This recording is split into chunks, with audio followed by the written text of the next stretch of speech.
Well, hello again. This is Buck Benny speaking. We have Mindy with us today. Yay. Hi. And, Hi. hi. And we are presenting an episode of um, Judy Garland that I've been wanting to present for years, and we just have never gotten around to it and gotten it ready to go at the right timing and everything. Then I listened to last week's episode. It was the one leading up to it, where she was heading off to England, and so she's heading off to the Palladium to perform. And we have the Palladium performance for you that we're going to be playing today.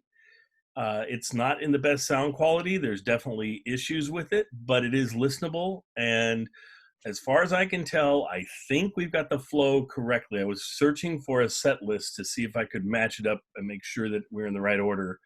But it's sure when you listen to it, it sounds like it's the right order. So, and we are on both YouTube, and we are also, of course, on my podcast. So if you want to watch us, you can come to YouTube and watch us. Mindy doesn't know, but I've done a number of interviews with people and these presentations on YouTube, and she does not know, but I'm telling her right now that hers is the most popular one that we have, where we had more people look at that one than any of the other ones. So that's pretty cool. Because it's about Judy, right? Nobody else was talking about Judy Garland. No one else is talking about Judy. You're Yeah, correct. that's not, yeah. There's no ego happening here. I know that's Judy. but it's pretty cool. I mean, I love it. I Yeah. love to see yours keep clicking up. It was like we did it later than a lot of the other ones, so they had more views. And then as the week went by and kept going by, every day there'd be more and more for you. And then all of a sudden you beat everything else out. So I was like, that's really impressive. Well, that's all Judy. Nice to know. Nice to know right. she's still that popular. Yeah. And that was a fun interview to do with you. Oh, yeah, I had a lot of fun. Thank you. But today we're going to get into the Palladium show, so I think we'll head right into that. So Judy does this performance. Can you give us a little background on what was going on in her life at the time, why this is such a big deal that she's doing this? Because I know you've talked about that before. So Right. pass it on to you with that. I might be rusty, so you may be a little more versed on the details, at least more recently. My recollection was she was slowly getting kind of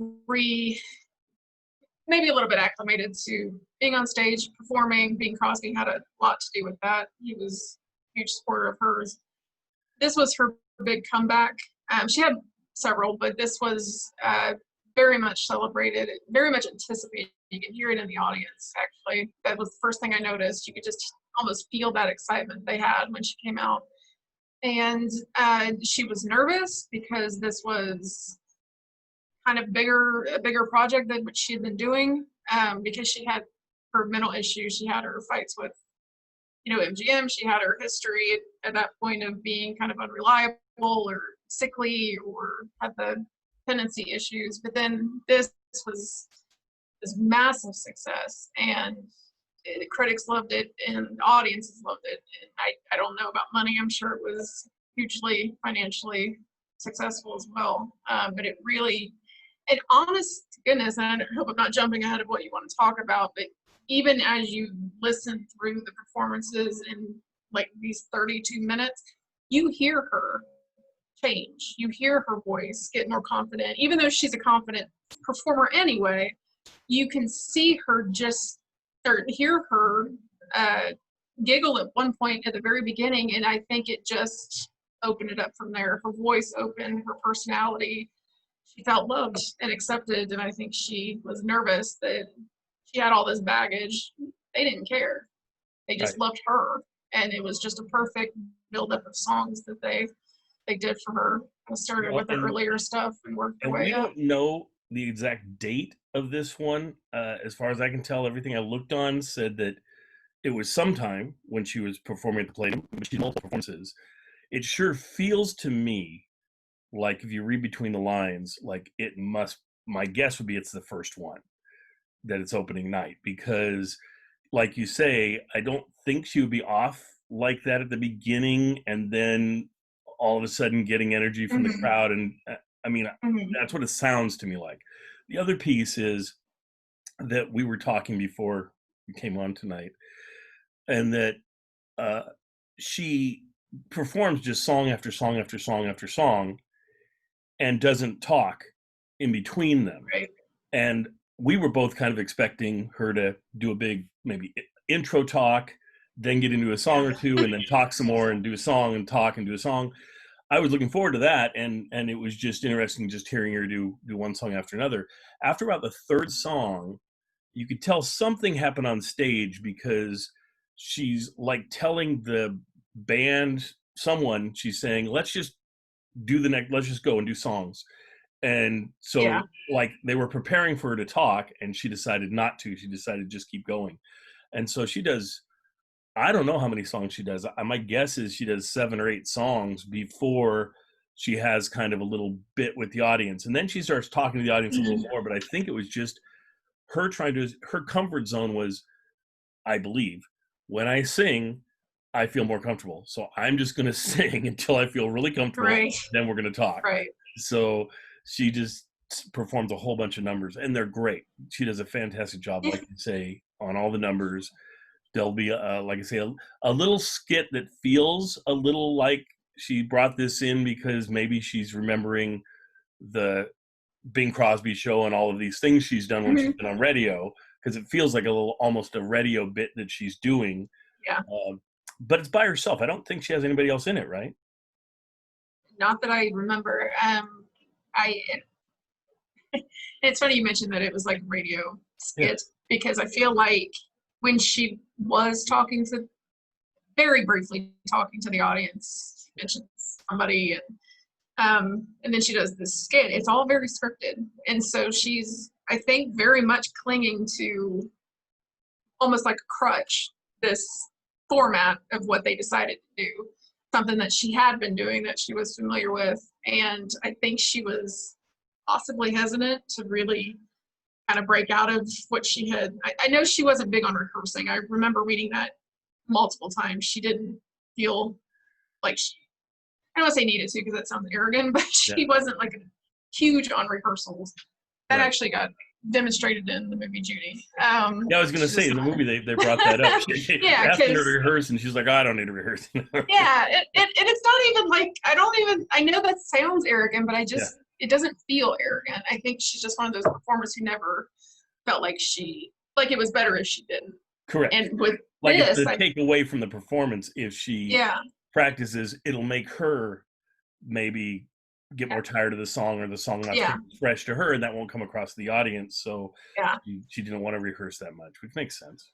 Yeah, and that skit in the middle, I was just kind of laughing thinking that. I'm like, well, this is plucked straight from Bing Crosby, only you don't have Bing Crosby playing the role of, I think, Charlie or whatever his name was, Charles. It was kind of a bizarre one-person skit. It felt like it should be like a two-person skit, but it's sort of exactly. They wrote it to be, okay, how can we make this be just Judy? And so they did that. Yeah.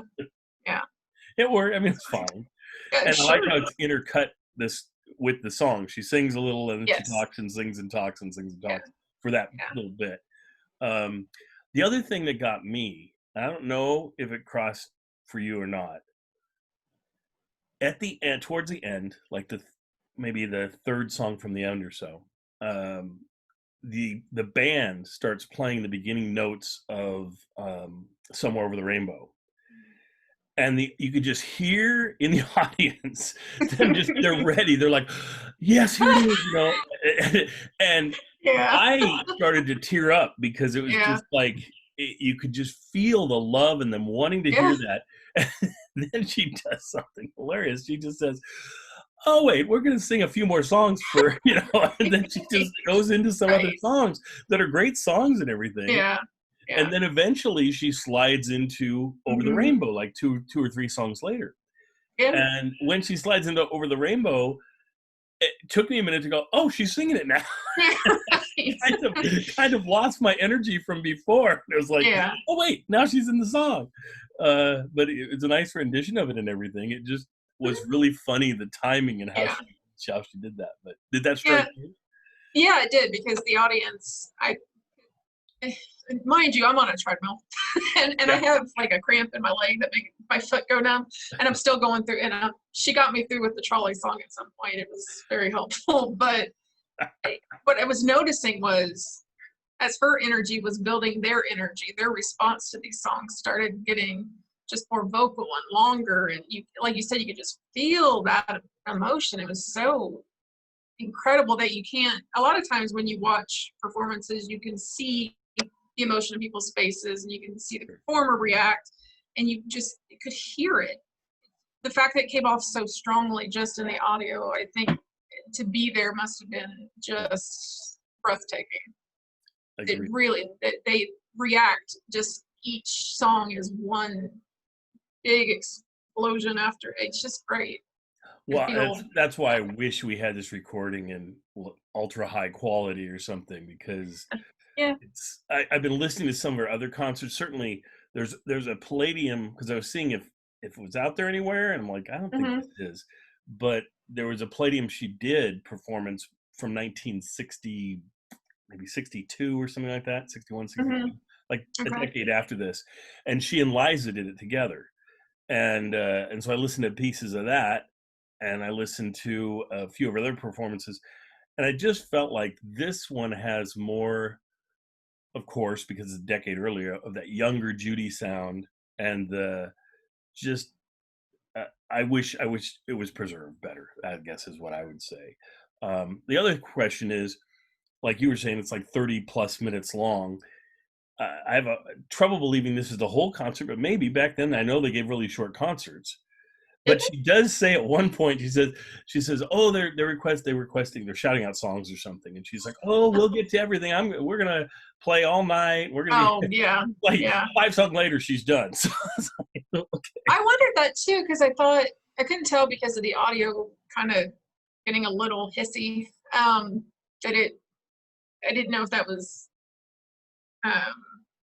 said you put them in order, like you cut all the performances together. I put it in the order that I got them as the way they were given to me. I put them together. They were individual tracks, but I just linked them all together. But then when I listened to it, it seemed to flow pretty well. Now there might be a few that are mixed up or something.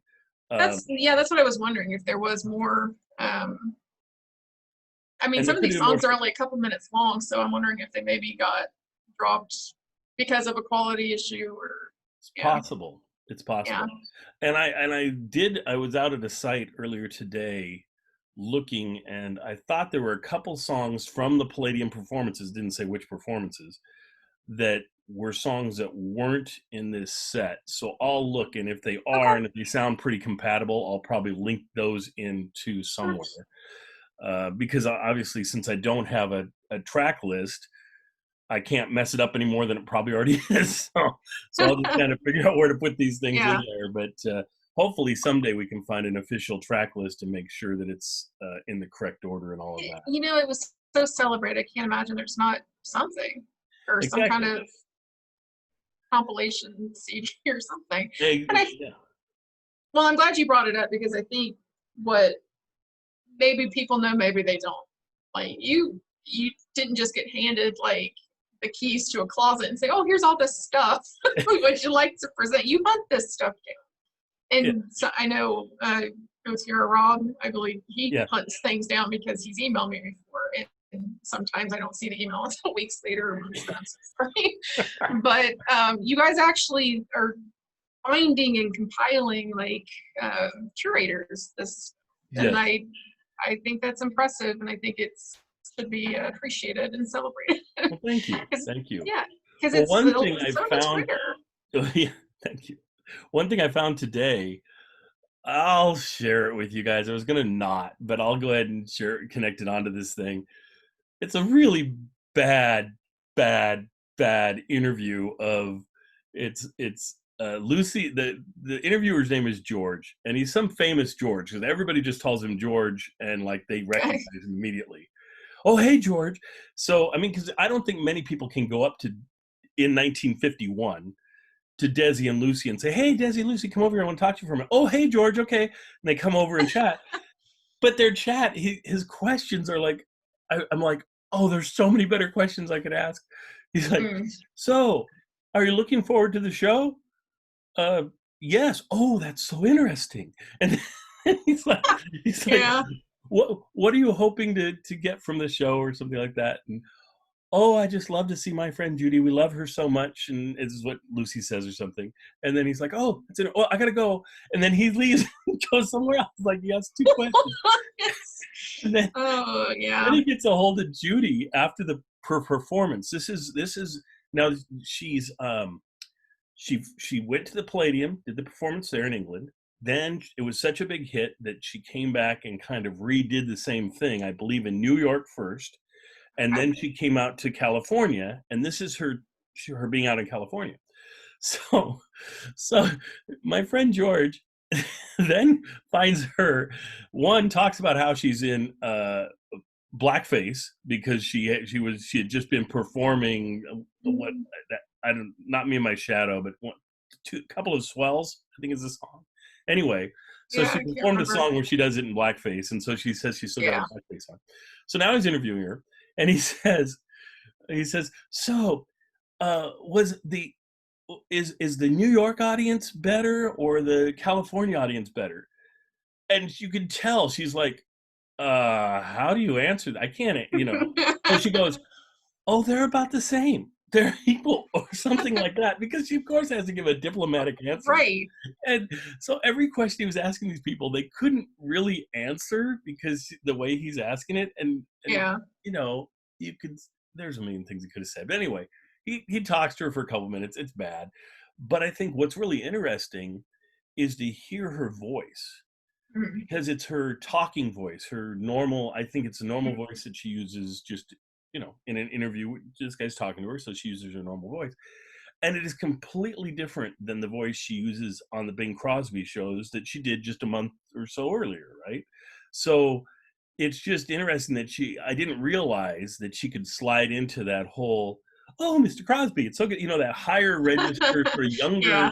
youthful, energetic voice she has. And this is Mhm. more like what she sounds like in the 60s when I've seen her interviewed on like The Tonight Show or something, where she's like, well, I was trying to get the sound right, and we're trying to, it just is Mhm. different sounding. So, Yeah. so even though the content is nothing to write home about, I'll go ahead and play that in that it's done around the time frame of these performances. Um, Okay. so That's that's kind of interesting. Yeah. yeah, and so I'll connect that up to it too. But anyway, let's get on. Let's go ahead and play the Palladium performance for everybody. Enjoy. I hope you really enjoy this. This Yeah. is fantastic. I didn't know it existed a few years ago. I mean, I'd heard bits and pieces. If you go to YouTube, I think there's two songs up there from this. Okay. They may even be slightly better quality. I'm not sure. I might swap those out if they're better quality, but we'll see what I have time to do or not. But anyway, enjoy. And Mindy, thank you so much. And I just have to Thanks. thank her overall for just all these presentations she's done over the years. I get so many compliments, and I Oh, don't good. even give them all. I forget about them, and I don't remember to tell her. But I got one just this week, just a nice Oh. posting just saying what a great voice you have, what great research you do, how, Oh, that's nice. yeah, your interest in the subject matter just makes you so interesting and to listen to. And I just think that's fantastic. And I Oh, agree. thank you. Yeah. Well, I you're appreciate welcome. that. So everybody enjoy the show, and we'll see you next time. Now we'll switch over, and I'll cut this Okay. later, and we'll do our political thing. So this I'm going to start over again, and then Yeah. we'll go from there. So well, Jello again. This is Buck Benny speaking. I'm here with Mindy.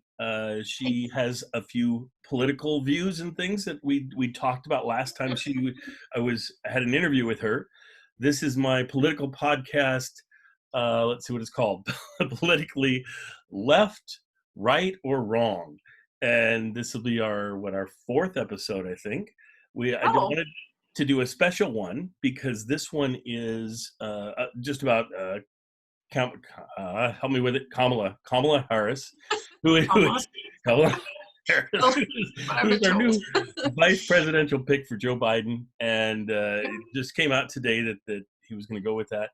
I think yesterday, and I could be wrong with the timing here, but I swear yesterday they came out and said that at the convention she would speak right before Joe Biden, and I thought at the time I was like, how does that work? I mean, if she's if she's either his pick, and then that makes sense.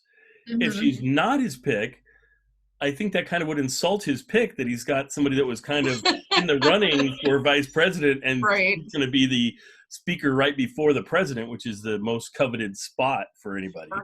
So I thought at the time, I was going, oh, it's probably going to be her. So, and it was. So my mea culpa, I had predicted that it was going to be Susan Rice, A but lot of it people did. is not going to be Susan Rice. So, Yeah. but I think she's a great choice. I will say one thing I've heard that's been bugging me, that folks are saying about her, is they're saying she, well, she's a decent pick or whatever, but she did have a failed run at the presidency. She didn't, get the nomination. And I'm like, yeah, but Biden, when he ran with Barack, he was running against Barack, and he had a Yeah. failed attempt at the presidency, and he'd failed multiple times. He'd run for president, I don't know how, at least 2 or 3 times, I, and every time had not made it. So didn't Ronald Reagan too? Didn't Bill Clinton? Didn't they a all lot of lose? tons of them had Lose. runs, and I'm like, Well, Clinton lost a lot before give her a he. break. Yeah. It's like, That's such a weird thing that, and maybe that shows. She has flaws, but maybe that yeah. shows that they're not that intimidating of flaws that they're gonna pick on her for that. That's what I was thinking as well. That they're really grasping at straws to try and find something Yes. negative if they're grabbing at that. Yeah, that's what it feels Um, like. How yeah, odd. yeah. I hadn't heard that I one. do think folks are going to have a little problems with. Well, I already know. I talked to some of my friends that are way left, and they were saying, one of them had a more direct comment of, well, she's a cop. Why you get this is not the right time to get a cop to be the vice president. And it's like, she's not really a cop. She was like an attorney general, or I don't know Hmm. what right. So I mean, I Yeah, don't know. Attorney General for I guess you'd California, I call that a believe. cop, but to me, that's not a cop. That's like a lawyer. But Her record was tough on crime, and yes, that's in the prosecutor skills that she has comes through in any kind of a Senate hearing when she's just drilling people, and they you can see them visibly kind of like react. They're very taken off, and she's very highly intelligent, very skilled right. prosecutor. I think she'll be, if they do have debates, I'm sure they will. Yes. But yeah, I think she'll blow Mike Pence out of the water on that. So yeah. Yeah. Well, and Pence, I feel sorry for Pence. He's going to look like the whitest guy in America. I mean, he's got that hair that's so white, and then he's pale anyway, and then he's going to be up against a black female. I mean, it's really going to stand out. Well, not just that. She's impressive. She is. Sorry, I just keep hitting my desk. I just liked her quite a bit in the primaries. She was the one that I enjoyed hearing speak, and just because I like strong women, I like smart women, and I think she's just highly impressive. And I thought she had a lot to offer, and then she just fizzled out of nowhere. She was a front runner at the very beginning, and then she just. Well, she attacked Biden, and they're going to bring that piece up over and over again. And how she had a really well laid out attack of Biden. It was her most memorable piece that she had in the primaries. Mm-hmm. And it was the piece that from that particular debate, they played over and over and over again on all the news shows, because it was like the piece of film that was amazing. Right. But I was really surprised. I thought after that, people would go, oh, and it'd attract more people. But it seemed like that's right about the point she started losing people. So maybe she just seemed too vicious or something, and it turned them off. I mean, for her to attack this wonderful old man, I don't know exactly how they saw it. Yeah, I'm not sure. I was actually trying to read up a little bit as to what they thought may have been the problem, and they thought maybe it was a messaging issue that she kind of came out with. I guess it was some kind of slogan about the truth, and then she was trying to focus more on, what average Americans stay up at night, right? Worried about. And I think she just got kind of lost in it, though. Bernie's a huge personality, so is Joe Biden, and he has a little bit of baggage. Well, I We're don't think she honest. thought her whole argument through either. Even the thing where she Yeah. got all the notoriety for attacking Biden.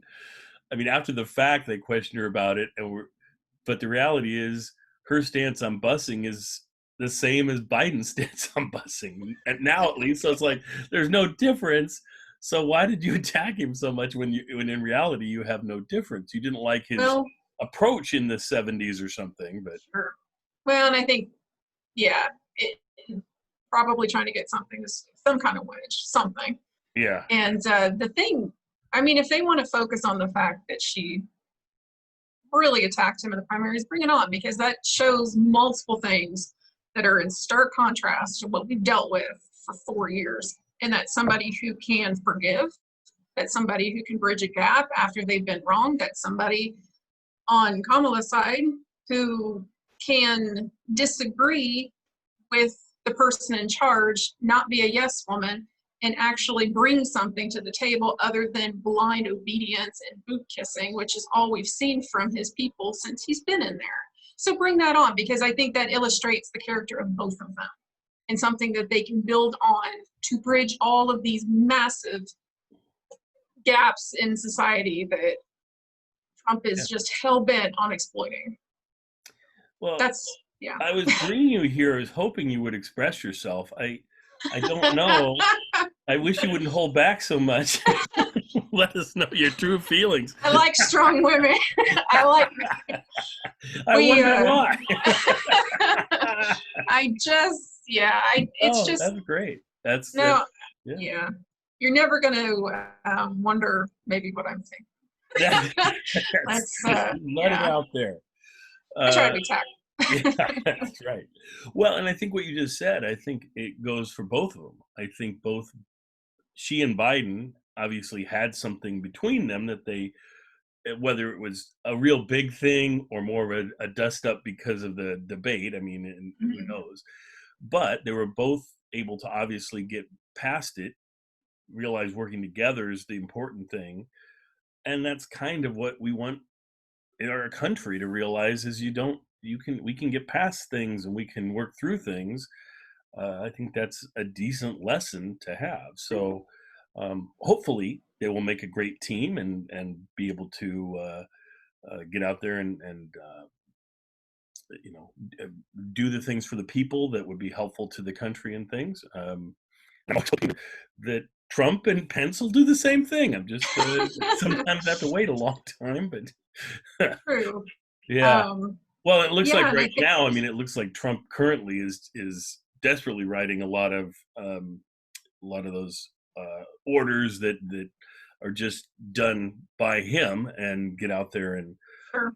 just trying to please some people. And so far, they don't seem to be working all that great. Even the ones he just wrote a couple days ago, they've already got people that are saying, well, they're not going to work because of this, that, and the next thing.